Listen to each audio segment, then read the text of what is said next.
3부에서는 이러한 컨템포러리 아트가 동시대 사회에서 왜 중요한지, 특히 대구의 문화계나 미술계의 발전에 어떻게 기여할 것인가에 관해 얘기를 해보겠습니다. 이렇게 컨템포러리 아트를 전공하면서 자연스럽게 동료 미술가들과 함께 컨템포러리 아트의 맥락에서 여러 전시회를 기획하고 글도 쓰고 있는데, 오늘은 그 가운데 컨템포러리 아트라는 전시에 관해 얘기를 나눠볼까 합니다. 아마도 2012년 가을 학기였던 것으로 기억하는데, 당시 지역의 한 대학의 대학원 이론 강좌에서 현대미술과 지역의 동시대성의 어떤 그런 긴밀한 관계에 대해서 얘기를 하다가 대구 지역의 가장 큰 동시대 사건으로 어떤 것이 있었는지를 이렇게 물어보니, 이구동성으로 2003년도 발생했던 대구 지하철 화재 참사를 언급하는 거예요.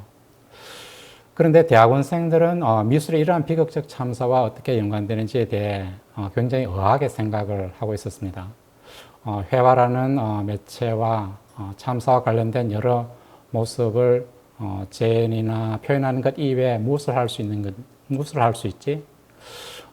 이러한 의무로 난감해하며, 학생들은 그렇다면 선생님께서 직접 컨템포러리 맥락에서 이 사건에 관한 전시회를 기획해서 한번 보여주세요라고 얘기하는 거예요. 그렇게 시작하게 된 것이 바로 대구 지하철 참사 11주기 기획전 CMCP 전시입니다. 그래서 약 2년여에 걸쳐 지역 내외에 16명의 작가를 섭외하고 굉장히 다각적인 자료조사와 여러 차례 워크숍을 통해 전시를 준비하게 됩니다. 전시 장소로는 도심의 세 곳, 즉 봉산문화회관 2층 전시실, 그리고 반월당 중앙로역 대중교통 전용주유 및 동성로 거리, 그리고 대구 지하철 중앙로역 지하 1, 2층을 활용하기로 했습니다. 이렇게 그 도심에서 열기로 한 것은 이 기획전이 주로 미술 애호가들이 모이는 미술관 중심의 전시가 되어서는 곤란하겠다는 의견에 어느 정도 일치를 보았기 때문이고, 그래야 주요 이제 그 관객층이 대구 시민들이어야 하니까 바로 대구 도심에서 전시가 열려야만 한다고 그렇게 합의를 보게 된 것입니다. CMCP를 기획하게 된 주요 목적은 컨템포러리 아트의 어떤 사회적, 역사적 기능을 조명하는 것 이외에도 대구 지하철 참사가 종결된 사건이 아니라 여전히 진행형이었고, 그리하여 기억과 반성을 통해 한편 유가족들과 시민의 아픔을 위로하고, 다른 한편으로는 시민 공동체의 힘을 고취하여 새로운 도시 공동체의 비전을 제시하는 데 있었습니다. 요컨대 CMCP는 컨템포러리 아트의 맥락에서 대구시와 유가족, 특히 희생자 대책위원회 사이에 여전한 갈등을 통해 개인과 사회, 민주주의에 대한 여러 가지 어떤 논의를 촉발하며 새로운 대안적 도시공동체의 모델을 모색하고자 했던 것입니다. 그럼 구체적으로 주요 작품을 살펴보도록 하겠는데,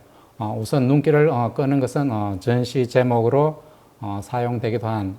대규모 거리 배너 아트 프로젝트인 CMCP입니다. 이 협업 작업의 핵심은 지역의 약 200여 명의 미술가들이 지하철 참사의 희생자 192명에 해당하는 192개의, 그러니까 이 가로 60, 세로 180 크기의 광목청 배너 아트를 제작해서 동성로 거리와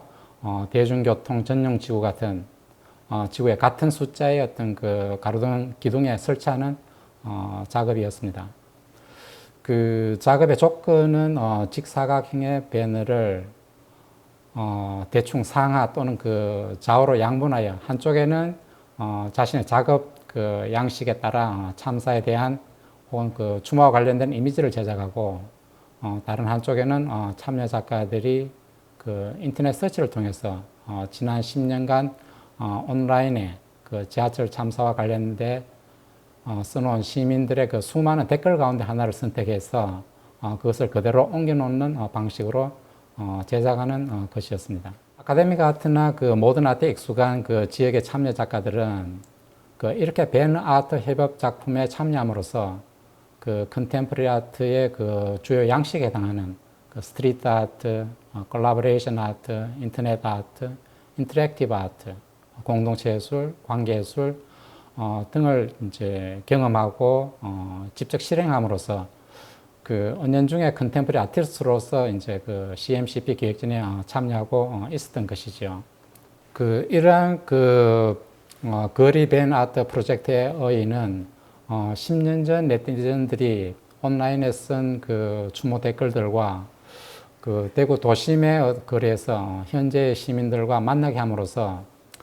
그 당시 시민들과 지금의 시민들을 이어주고 유족과 시민, 작가와 시민을 다시 연결해주는 그야말로 관계 예술이자 도시 그 공동체 예술이었던 셈이지요.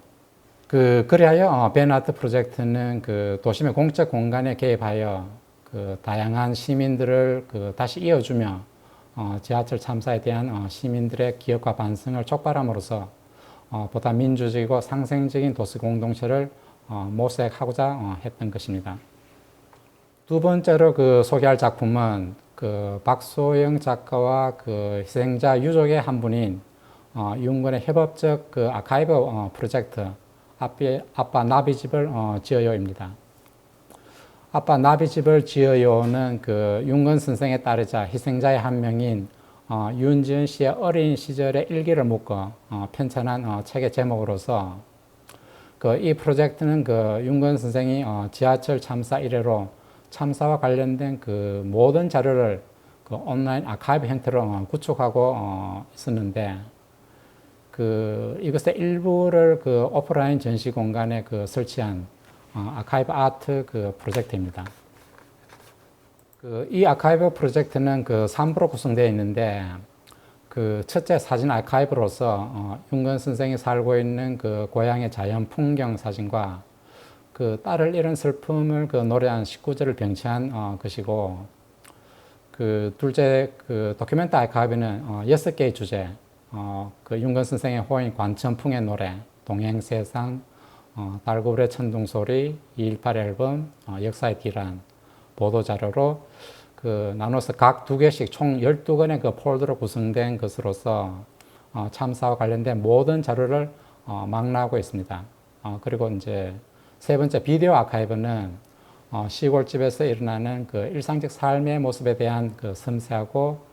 그 생태학적인 통찰을 보여주는 그 감동적인 동영상들로 구성되어 있습니다. 그 유족 윤건 선생은 처음부터 그 대구 지하철 참사가 누군가에 의해 끊임없이 그 왜곡되어 있다는 위기감 때문에 이렇게 홀로 아카이브를 구축하기 시작했다고 해요. 그 이렇게 볼 때 그 이러한 아카이브 프로젝트는 그 시민들에게 그 대구 지하철 참사를 제대로 파악하고 기억하기 위한 그 예술적 공간을 제공한다는 측면에서 그 매우 중요하고 그 또한 이러한 참사가 그 되풀이되지 않게 하기 위해 우리가 무엇을 기억해야 하고 무엇을 해야 하는지를 다시금 되새기하는 그런 예술 작품이었습니다.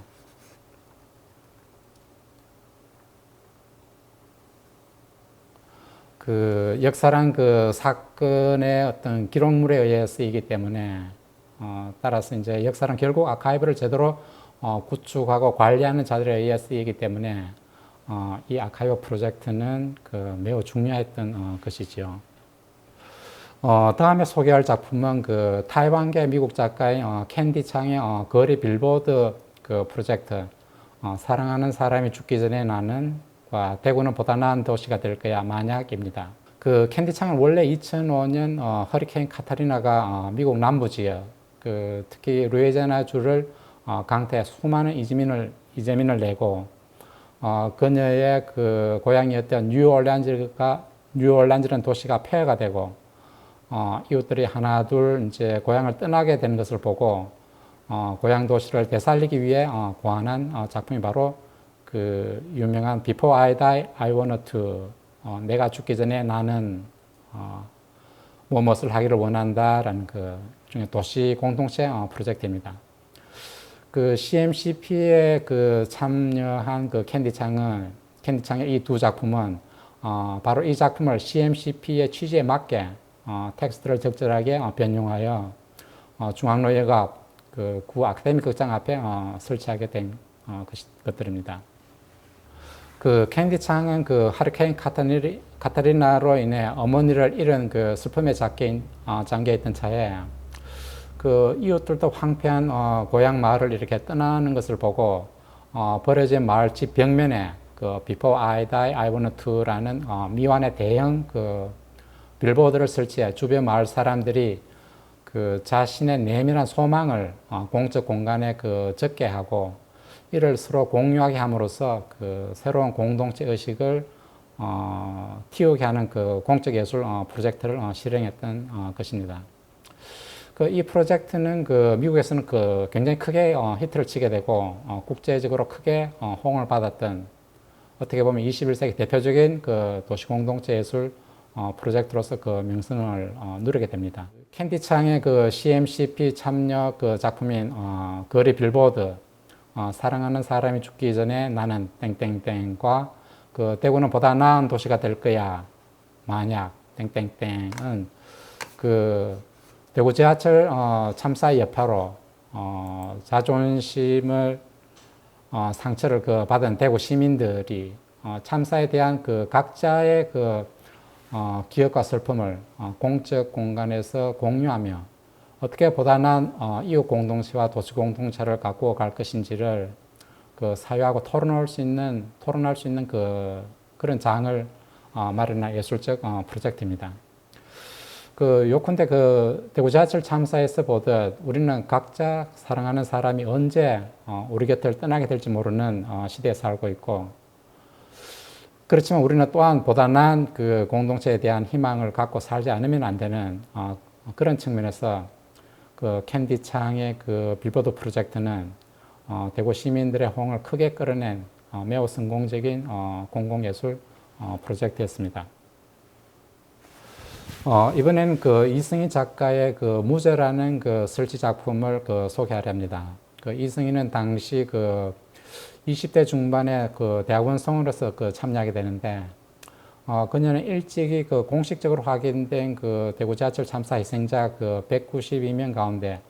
무연고 희생자 6명을 주제로 그 작품을 구성하고 있었어요. 그 무연고 희생자 6명은 그 전체 희생자 그 192명의 약 그 3%가 조금 넘는데, 작가는 바로 이러한 그 3%라는 그 숫자를 그 우리 사회에서 그 누구의 보살핌도 없이 소외된 채 음지에서 살아가는 그 사람들의 그 비율에 해당되는 것으로 보는 그런 관점에서 이제 그 접근하게 됩니다.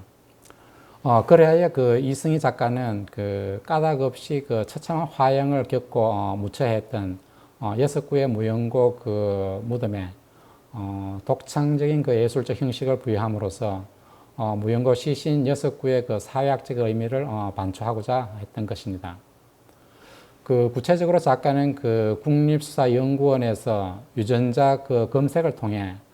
각각 명명된 D08-CA01남, 그 K05여 따위의 그 6개의 묘역에 그 생명을 불어넣기 위해 예술적 형태를 그 창안하게 됩니다. 구체적으로 그 작가는 언덕, 달걀, 무덤을 연상하는 그 6개의 다양한 그 방구 형태의 구조물을 제작하고 이를 중앙로 대중교통 전용주 국민은행 앞에 있는 그 아담한 수로형 조경지에 설치해서 시민들이 지나가면서 어루만질 수 있도록 그렇게 했습니다.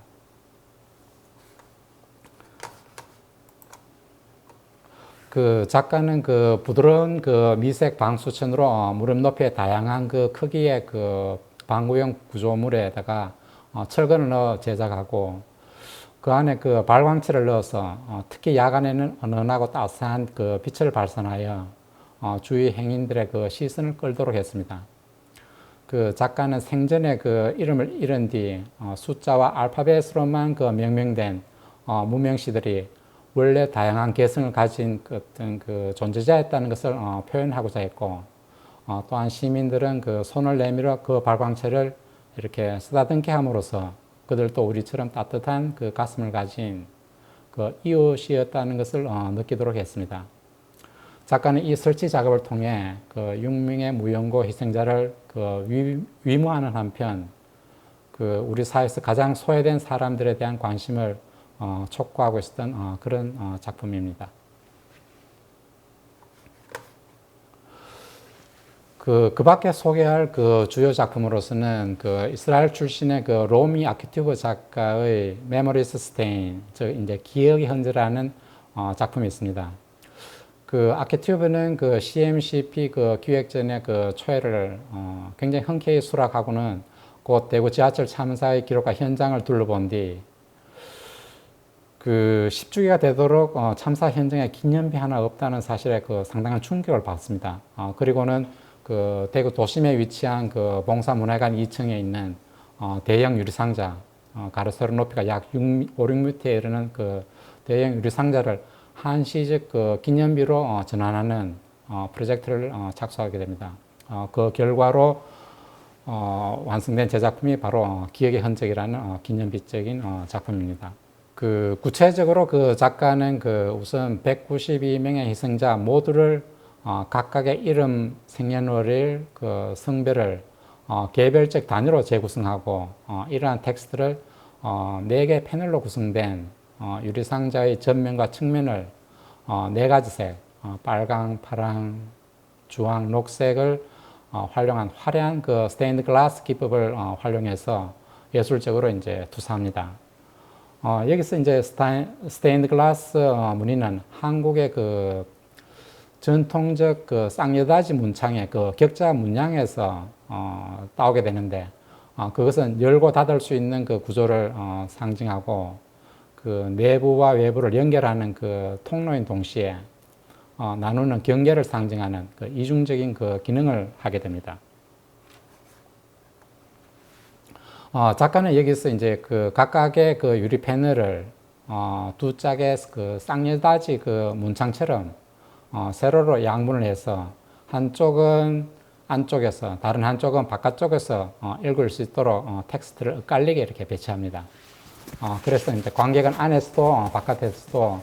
192명의 그 희생자 각각을 모두 읽을 수 있도록 그렇게 했던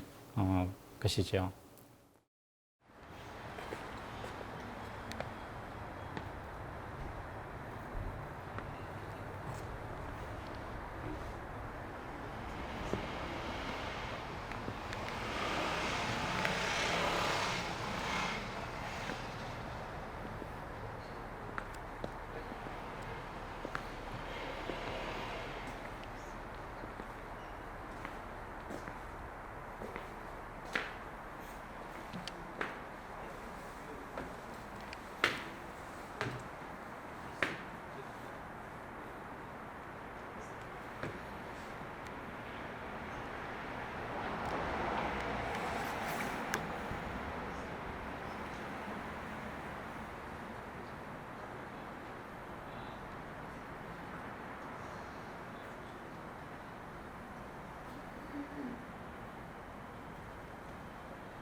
그 아키튜브 작가는 그 전략적으로 그 유리상자 내부에는 대구 지하철 3개의 노선이 들어간 그 대구시의 그 시티스케이프를 이렇게 설치하고 천정에는 그 강렬한 전구를 설치해서 낮에는 그 태양광이 이제 밖에서 안으로 비추고 밤에는 전구의 강렬한 빛이 안에서 바깥쪽으로 이제 비추는 방식으로 안과 밖의 양쪽 세계, 이를테면은 생존자와 희생자, 지상계와 천상계 양쪽 세계를 이렇게 연결하게 됩니다. 그래야 작가는 멀리서 보면 그 매우 그 화려한 스테인드 글라스의 아름다움과 가까이서 보면은 그 개별적 희생자와 이렇게 마주치게 되는 그런 슬픔을 이제 교차시키는 방식으로 이런 그 한시적인 예술적 기념비를 완성하게 되었던 것이죠. 이 작품은 그 결국 유족들은 말할 것도 없고 수많은 그 시민들을 그 위로할 수 있는 예술의 이제 어떻게 보면 형언하기 어려운 어떤 그런 힘을 보여준 것으로 그렇게 평가를 받게 됩니다. 끝으로 그 CMCP에 그 참여한 다른 많은 그 좋은 그 프로젝트들이 있는데 그 시간의 제약으로 다 소개하지 못하는 점이 무척 그 아쉽습니다. 예를 들어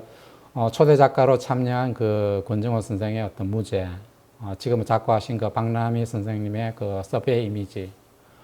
지역의 그 이태희, 하원식, 그 김나인 작가, 서울에서 온 그 이완, 정동구, 백정기 작가, 그리고 미국에서 참여한 태민 로빈슨과 댄 마이크셀 등의 그 뛰어난 그 작품들이 전시되었습니다. 다만 오늘 그 컨템포러리 아트에 눈을 뜨다라는 그 강의에서 특히 그 CMCP 전시를 통해 그 제가 강조하고 싶었던 것은 컨템포러리 아트가 그 한 시대나 그 도시의 문화를 발전시키는 데 있어서 어떻게 그 주도적, 선도적 역할을 하고 있는지를 보여주는 것이었습니다.